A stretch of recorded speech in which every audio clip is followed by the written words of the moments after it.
Patintero is a native game in the Philippines that requires two teams with at least 5 players on each side. The object of the game is to block or harang the players from the opposing team from passing. It is the best practice for hand-eye coordination and strategic thinking. Find out everything that makes this game worth the while. So how to play Patintero? Draw a massive rectangle on the ground using chalk for clarity and divide it into smaller rectangles depending on the number of players. The Patintero drawing involves 6 to 8 smaller rectangles. The players should form two teams with an equal number of players, where one team plays defensive and guards the other team against passing the lines. The two teams make up the guards and the runners, or passers. The guards assign a player to the lateral line in the middle of the rectangle and the other players on each horizontal line. The objective of the runners is to get across to one end of the big rectangle and back without being touched by a guard. Hide and seek is a popular children's game in which at least two players, usually at least three, conceal themselves in a set environment to be found by one or more seekers. The game is played by one chosen player designated as being it, counting to a predetermined number with eyes closed while the other players hide.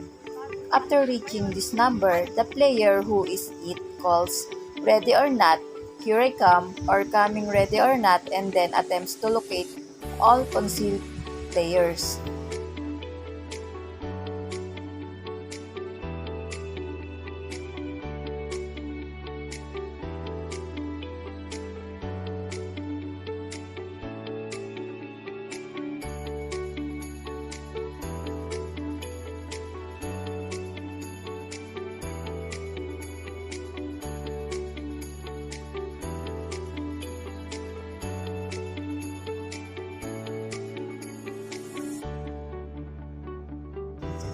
Culliot. This game is similar to tug of war in principle. Two or more players can play this. The purpose of a team is to pull the other team over the borderline. The equipment needed is 13-meter long rope with a diameter of 3.81 centimeters. Rules of the game: each team must have equal number of players. The distance between team is 5 meters. Both ends of the rope should be tied on the waist of the last player, while the other hold onto the rope. A piece of ribbon or handkerchief is tied to the rope on the center line. Upon signal to start, each team pulls each other. The team that pulls the other over the borderline is declared as the winner. Kadang. This indigenous Filipino outdoor game is also known as jakat, played by children and adults, like using coconut husk. The team Kadang translate to simple game, and the game goes by its name as a basic racing recreational activity. The coconut husk is used by the player to carry himself and outrun the other members of the opposing team. Each member goes of his or her turn, and the team finishing the race first is the winner.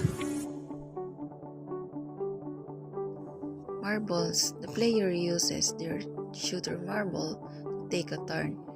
To shoot the marble, typically a player will use their thumb to flick the marble from their hand, putting their knuckles down onto the ground. The goal of each shot is to hit one of the marbles in the center and knock it out of the circle.